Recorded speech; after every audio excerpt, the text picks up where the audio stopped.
Hey everyone, my name is Edgar Vallejo, and I just wanted to start off saying thank you for supporting me and purchasing the net worth tracker. The objective for the net worth tracker is to help the user understand their financial situation by using visuals and putting it in a way that's easy to digest for them. I hope that by you being able to visualize what's going on in your situation, you'll be able to set new targets for yourself for the coming year and be in a better financial situation than you are today. With that being said, I'm going to open up the file. It's on the top right here. Little notes about the file itself. It is macro enabled, meaning there is a macro on the file itself that is being used to try to carry data into different sheets. So just letting you know, once you open up the file, you are prompted with this option to enable macros or disable it. For this specific file itself, you will need to enable it, so don't be alarmed when you get this notification. Just click enable macros and it'll allow you to move forward with the file itself. I'm just going to make it bigger and we'll go from here. Once you open up the file, you'll see there's a few different components within this file to make it all run together. And those are the few different sheets we have down here below. We have the instructions tab, the dashboard tab, the historical tab, the inputs tab that we currently have open, and the master file if everything gets pulled in together. I'm going to briefly go through each sheet very quickly so you can see how they all work together. And then as we put in data, we can see how they all end up working together. I quickly jumped over to the instructions tab, and really what I wanted to highlight with the instructions tab is just that it's a written piece that allows the user to see the instructions very quickly if they don't have access to the video or they just have a really simple question. It allows them to kind of how to maneuver and how to function with the dashboard itself. The two pieces that I really want to highlight on the instructions tab is just a summary. It's just a really high level overview of how to utilize the file itself in case you have any questions. There is a piece here I do have here that you are able to email me if you do have any questions. If you do click this letter itself, it will send you to your defaulted email tab and prompt with a subject and an email to myself. Just letting you know, if you do have questions, you do have the opportunity to email me directly and we can work on fixing any issues or questions you may have. The second piece I just want to highlight on this sheet is just maneuvering within the sheet itself. We do have different tiles here that will allow us to move within the files itself. I'm going to use it in this scenario. The next sheet that we're going to talk about is the dashboard. So I'm just going to click on the dashboard here and you will move as quickly to the dashboard page. They are all movable, so you are able to move through within each sheet. But really the next piece I want to talk about is the dashboard itself. The dashboard sheet illustrates all the data that you've inputted into the file itself and try to demonstrate trends for the user to try to understand what's going on in their financial situation. Due to there being no data in the file currently, I'm going to very briefly go over this sheet just because it's best for you to go over when there's data in the file itself. But really quickly, just going over the top row, the first piece is just our net worth for the month. Nothing crazy here. The second piece here just kind of demonstrates the change versus this current month versus the last month, whether it be there is progress or regression. And the third piece here just is a target that you set up in the inputs sheet and allows you to kind of see how you are doing progressing towards that target. In this scenario, I just put 300,000, but it is adjustable and the will adjust accordingly to where you're at in comparison to your target. Second piece here, it just kind of demonstrates the changes in the asset classes and the debt classes. As you see improvements or regressions in your assets and debt classes, you will see green circles for improvements and red circles for decreases in your net worth. So it's really just a big highlighter to kind of see how we're doing piece by piece. And if we can notice any trends, if month by month, if we're seeing specific trends within certain asset classes, and if so, what adjustments need to be made. The next piece here is the forecast section of the dashboard, which kind of takes an actuals versus plan. As you continue to update your file on a month-to-month basis, Excel starts to determine the trends, what's going on within your net worth, and tries to begin creating a forecast based on the data that you input into the file. And it kind of sets a goal setting for the user itself to set targets based on their own trends, not on market trends or what Vanguard or other firms are putting, just because it might not be relevant to your specific situation. The last piece here are three different key pieces of data just for the user to utilize. There are different pie charts for your debt and allocations depending on the user. However, you're not going to see it here just because there's no data inputted, but it does allow the user to see how their debt and assets are being allocated and where is their money typically. The last piece here is just the value of your liquid assets. So it just allows you to see high level what is the value of all your liquid assets, and then what is the value of your non-investment debt. That could be credit card, car note, payday loan, etc. So it just allows you to see kind of where is the value of your non-investment debt, and that is kind of as a whole, very briefly, that is the dashboard sheet as a whole. Moving along to the historical sheet. The historical sheet is very similar in the sense that it tells you the same information. The only difference is that you can adjust it to your month, whichever month you want. If I wanted to see what my values were in April, it would plug in all my assets and my liabilities and provide you the same information that you saw in the dashboard sheet just for that specific month. So that's kind of the dashboard and the historical tab together, and we will see it better utilized once we have data inputted into the file.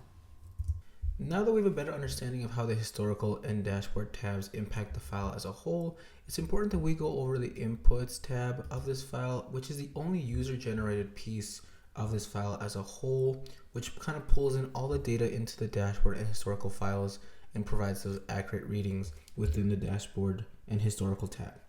There are three different components within the inputs tab as a whole. There is the assets piece, there is the liabilities piece, and there is the target piece. I'm going to quickly start off with the target piece. The target piece kind of aligns with our target in the dashboard file, which is $300,000. And if you look in our target, it is $300,000 as well. In this scenario, it is adjustable, and I'm going to adjust it to something a little bit smaller. And you should see once I've adjusted the target to $250,000, if I go back to the dashboard, it should also align to what my target is. So now that we have understood and constructed a target for ourselves, it is important that we input the data into the assets and liabilities tables.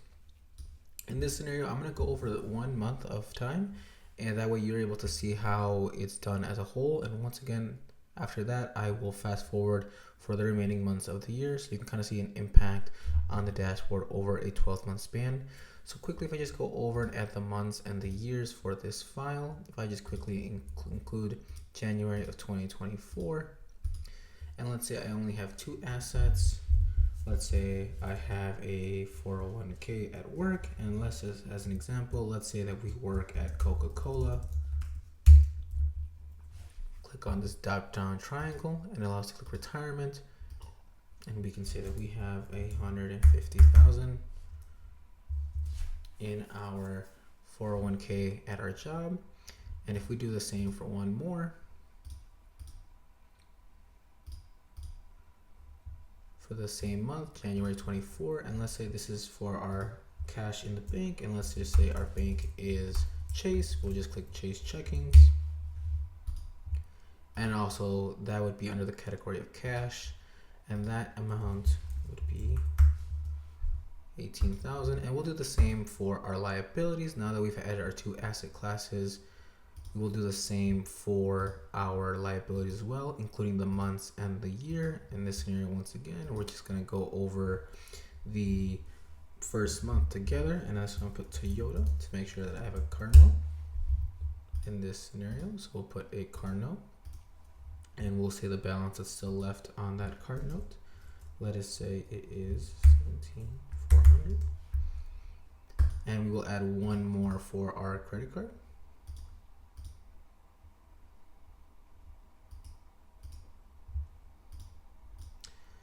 And for our Chase,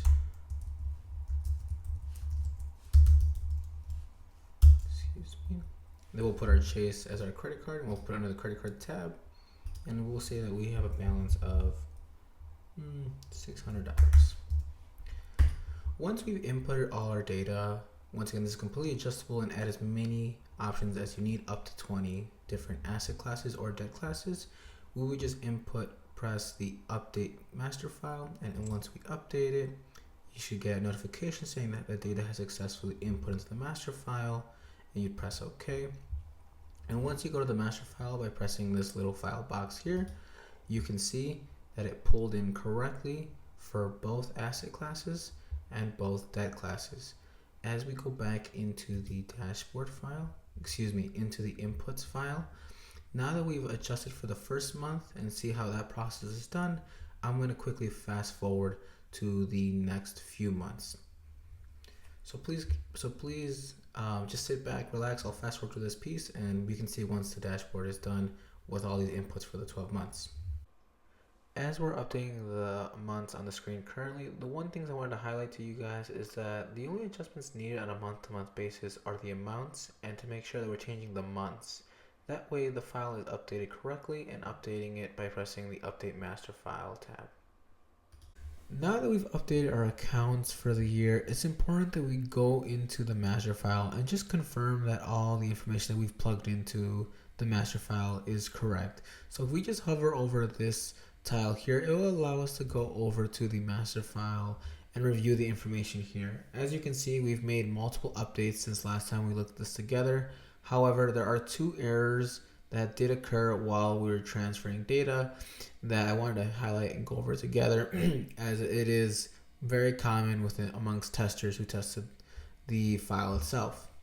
The first piece is that for the month of December, I accidentally inputted the data twice and carried it over to the master file. However, it should only be happened once. That's an accident on my end, and I need to make sure that I delete any additional extra rows since it's not the most accurate information. The way I can do that is just by highlighting the values that were inputted that are incorrect, that's overstating our assets. So if I just hover over them and I right click, if I hover over the delete button, I am able to delete the rows so that these guys can be removed and make sure that our information is correct. So as you can see, those rows have been deleted and the same issue did happen for our liabilities. So I'm going to do the same here. The second piece here that I wanted to highlight is if you accidentally input the wrong number. In this situation is for the 401k in this example was understated. In reality, it was $156,000. So all the tiles here, all the cells here are editable. So if I just click here and put the real value of my 401k balance and adjust my credit card balance here. Quick note on the liabilities, the values here need to be negative in order for it to carry over correctly. So as you can see that these values are adjustable. Therefore, if you make an error trying to carry over the data to the master file, you are able to delete additional rows and adjust any values that need to be adjusted. So just wanted to highlight that as when amongst testing, users saw that issue. So I just want to make sure that anyone who is using this in the future is able to quickly mitigate any potential future issues. Now that all our information is accurate and correct, we're going to look at the dashboard together. As we move to our dashboard tab, we can start seeing that the information has begun flowing into our dashboard and our information has been updated. Really quickly going over the top row, we can see that our net worth for the month of December 2024 is $162,000, just short of a 2% increase versus last month, which is November 2024. And in relation to our progress to our $250,000 target that we created in the inputs tab, we're about 65% of the way there. This does allow the user to start kind of be creating different trends and seeing what is going on within their analyses. For example, we saw that the net worth increased just shy of 2% versus last month, and we also saw that our retirement increased, our cash increased, our credit card balance decreased, and our car note balance increased, all having positive impacts to our net worth as a whole. If I was the user in this situation, I would go back to our master file and start reviewing which one of these accounts had the largest growth why was it, and see if this is actions that we can replicate in the future months to help grow our net worth as a whole. In addition, I just want to quickly go back to the milestone progress. The milestone progress as a whole is more of a long-term target for the user, and it's something they can work towards over a long period of time. It is not a goal that should be met within a few months. It should be something more towards a couple year target. In this scenario, we're about 65% of the way there to our target of $250,000, and something we will be monitoring month by month where our progression is leading. Going down to our forecast piece of our net worth tracker, we did start to see that our blue tiles are our actual net worths for each month. And as we can see, we did start seeing a progression over little by little, month by month. And we did see that our gray tiles are our forecasted values. So as you can see, as an example here, for the month of March, we forecasted $152,000 based on the amount of growth that we've seen within the last 2 months. And we were just short of it by just on about $500. Our actual net worth for the month of March was $151,000. However, it creates a visual for the user to be able to start planning and setting targets for themselves. As you can see in this scenario, they beat their targets about 4 times within the calendar year. And each month, the forecast is adjusted as we put more data. For example, in March, we saw that it was only based off the trend that we saw from January to February. And then, however, from April, we start adding more months information. So the trends start getting updated and they can become more accurate based on the information that you're putting in. And by the end of the year, we have a much more realistic forecast based on the information you've been putting month to month. In this specific scenario, the user outperformed their forecasted value by about $3,000. And once again, this is just a great visual for the user to start seeing where their trends are in terms of their actual net worth and where they're forecasted to finish based on the information they're putting in. Lastly, I think it's very important that we have supplemental information for the user. In this scenario, there are only 2 asset classes, so there's not much to go over. Just so that, however, it does allow you to see that retirement is a super majority of your assets, making just shy of 90%, and cash being just slightly over 10% as a whole. And therefore, it is important for the user to start seeing that and recognizing where is their net worth coming from and how is it being organized. The same situation can be highlighted here in the debt allocation. As you can see, our car note makes about 96% of our debt. Meanwhile, our credit card balance makes about 4%. So once again, just letting us know how our assets and debts are being organized, and it kind of allows us to create a plan of what we would like to attack. In this specific scenario, it might be advantageous to attack the credit card since it's making such a small percentage, and it will then allow us to focus on the car note as a whole. The last piece of supplemental information that the dashboard holds is just the value of our liquid assets, which in this scenario is $21,000. This could be the value of your brokerage accounts, cash in the bank, high yield savings. So this is the value of those accounts. And as you can see, for this specific user, they have about $21,000 in liquid assets, and would be a good benchmark for the user to understand what their targets may be. If they're saving towards a down payment, if they're saving for a wedding, if they're saving for a vacation, it allows them to see how much liquid assets they have are accessible to them as they plan for these long-term financial goals. The last piece here is the value of non-investment debt. This would be, as we spoke earlier, credit card debt, medical debt, payday loans, etc., and really allows the user to kind of pinpoint how much debt they have that it was not generating them an income, and allows them to focus on how they want to attack this as a whole. And by visualizing it, allows the user to better understand what's going on within their net worth as a whole. As we quickly jump over to the historical tab. It is very, very similar to what we spoke about. However, it does include what the values actually were for the asset classes. So you can see a month by month what your values were for each account instead of having to go back to the master file. In addition to that, it does tell you the net worth that you had in the month of June, and it also shows their growth since that specific month. So since June of 2024, we've had about 4.3% of growth. We can also see how our assets have fared from June 2024 to December. We've seen improvements in all asset classes that we are currently utilizing.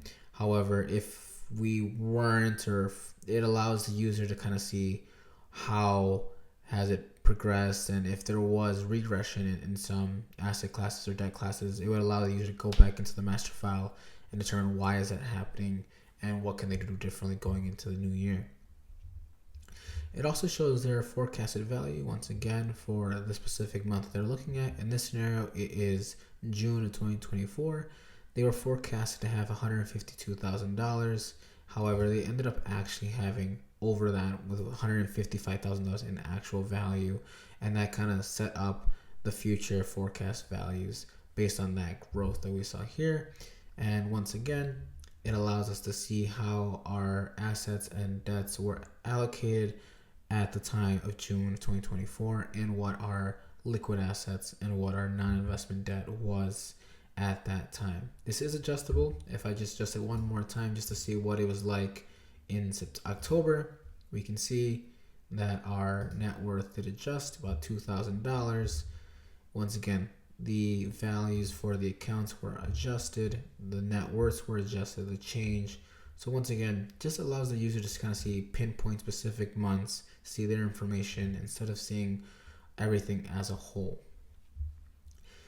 This is really good for a user who wants to look back and try to see, noticing month by month trends that they're seeing, and then kind of look back and ask themselves the questions: what occurred in the month of October that caused that $2,000 increase net worth from June to October, and what things can they do similarly to make sure that that occurs on a more frequent basis. And thank you so much for supporting me and purchasing the net worth tracker as a whole. This was a lengthy overview of each sheet and how it is programmed and what are the benefits of each sheet to kind of help the user better understand, to fully function with this file as a whole. If you have any questions, please feel free to reach out, as you have access to my email in the instructions tab through this link here to mail me. I will look at my email quite actively and just ensuring that if anyone has any questions, they are able to reach me and we're able to answer any confusion that they might have. But once again, I am beyond grateful for any support for my file, and I hope you have a great day, and I hope that I wish you a year of success and growth in your finances. Thank you and have a good day.